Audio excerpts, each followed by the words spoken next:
Hello everyone, Rodney here at Cleves Tech, and today I'm going to show you how to use the WAN 2.1 model for video generation and how to smooth out the resulting video, and also upscale using nim.video.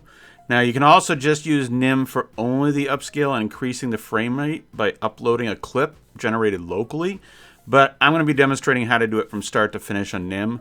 Nim is a very useful site that has a lot of different AI tools for image generation, video generation, lip sync, adding audio, upscaling, just to name a few. I also will include my affiliate link in the description if you want to take advantage of a 50% discount on the first month and some bonus credits. I do want to mention I'm not getting paid for this video, but I do get something from the affiliate link. I'm not sure the exact details on that, just to clarify that. They do offer a free plan as well that is available. Even if you do much of your work locally, I find nim is a useful tool to have as well.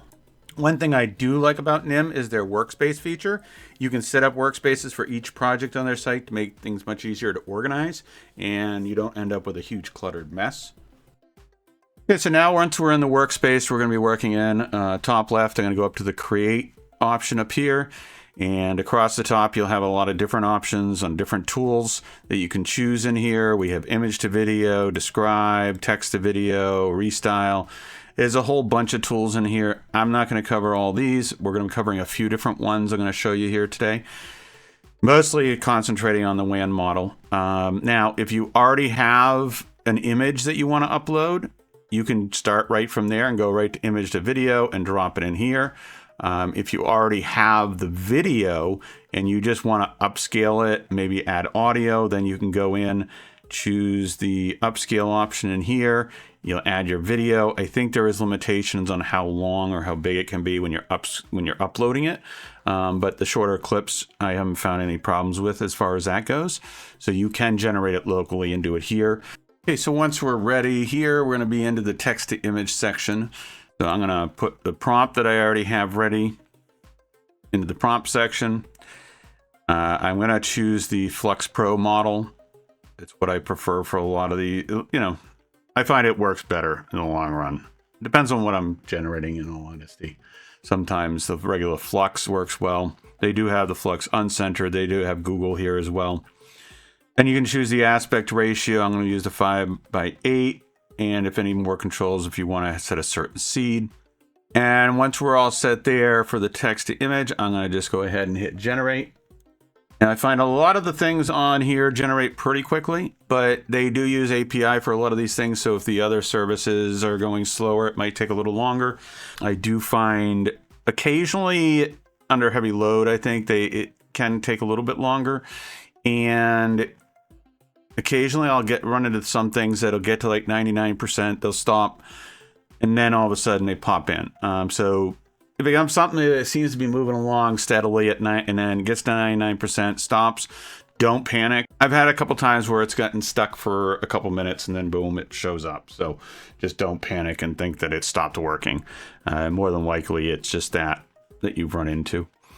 Now, so once we have the image ready, and this is, now let's try another one. I don't like the ground on this one, so I'm going to go ahead and create another image and hopefully get a little bit better.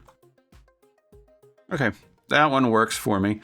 So we'll use this image here for the video. One thing I do like about nim is you can kind of just go step by step through everything. You don't have to jump around, move, find the tools. So we're just going to click on the image. And once we're in with that image, then we have more options here. So instead of having to bring that in and drag it over and everything else, I can just go right into the image to video, which is what we're using. And there we are. Now, if you had wanted to, if you generated it locally, this is the point where you'd start, you'd put your image in here and put any prompt that you want. I'm going to use the same prompt that I used to generate it. A lot of times that works well, but it depends on what's in there and what type of image you're working with. I haven't fully discovered how WAN works 100% with the prompting. I'm still experimenting. Some things it does very well so far, but other things I haven't figured out a lot of the camera controls yet. So once we have our image in here, our prompt, then we're going to want to make sure we have the correct model because they do offer a lot of different ones in here.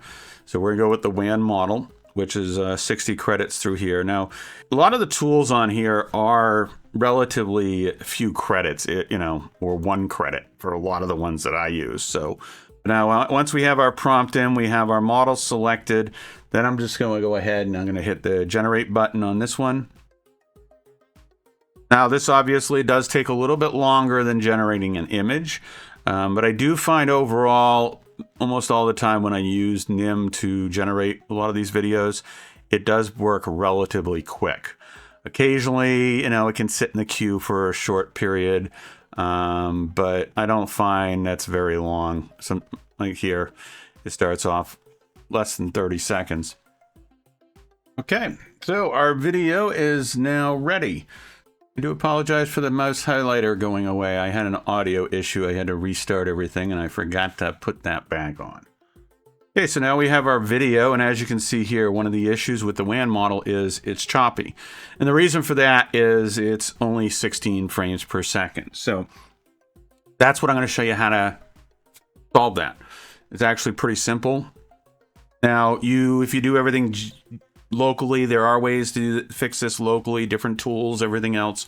And I'll probably be making some videos on how to use it locally. But for this, I'm sticking with Nim entirely because this is actually something I do a lot for any of my shorter clips, is I use Nim at least. Even if I generate the video locally, I still a lot of times will upload it just because it's quicker.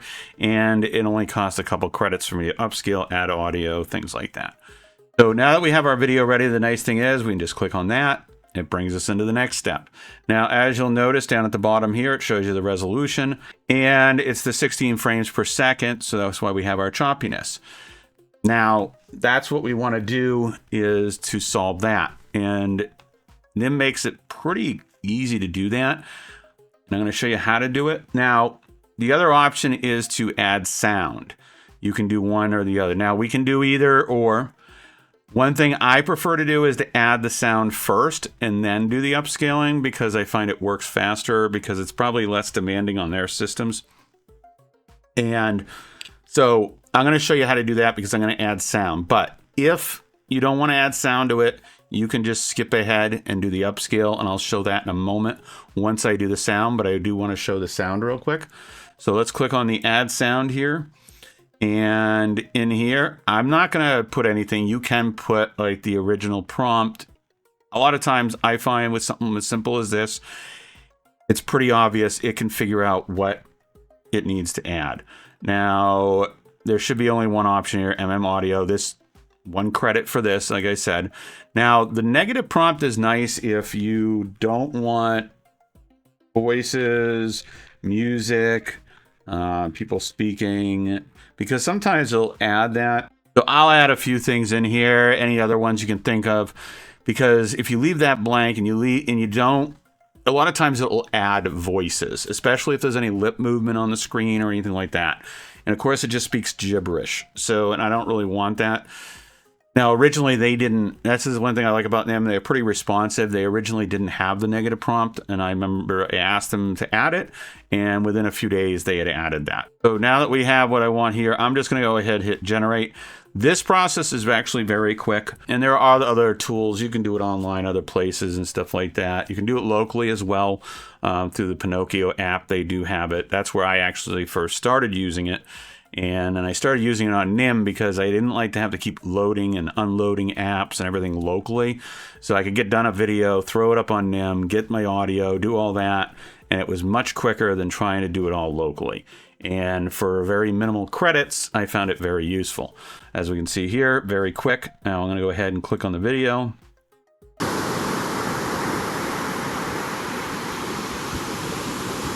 Now that we have audio, I'm happy with that. I could run it again if I want to. I can put in a prompt. And now we're in here. We got everything else. Now I can go to the upscale. As we see, we still have this, or we can add sound if we want to do it again. So we're going to go to the upscale on this one now that we have the sound. I'll click upscale, and now we get into the upscale section. If you are uploading it manually, if you had your own clip and you want to upload it, you can do that just from here. You just go to your all tools up here, go to upscale, and you're going to find you're in here. You just bring in your video clip. It can't be too long or too large, I believe. I don't know the exact details on that. I haven't really run into it with any of the short WAN videos, really, it being an issue. I have with certain other ones that are too large or too long. The biggest thing here that we want to pay attention to that's important is this frame rate. This is very important because if you just hit the upscale, the generate on the upscale, it's going to keep the same frame rate and it's still going to be choppy. The whole point of this that I use the upscaling for more than anything is to actually get double the frame rate. So that's going to turn the 16 into 32. Now at this point you could do 2x or 4x. I'm going to leave it as 2x because that's fine for my purposes. Most of the time when I'm doing video, I don't need it to go any higher than that in most cases. And same idea. Now this is just 1 credit to do this, which is real nice. Now they do the ETA down here as well. The upscaling does take a little bit longer usually than most of the other ones, and sometimes I find it can get to that 99% and then pause. That's what I see with the upscale sometimes. I think it's just getting through most of something and then it's finalizing it at the end or something. So we're going to go ahead and hit generate on this. Okay, so our video is now done. As you can see, it'll say the HD up here, upscaled and smooth video.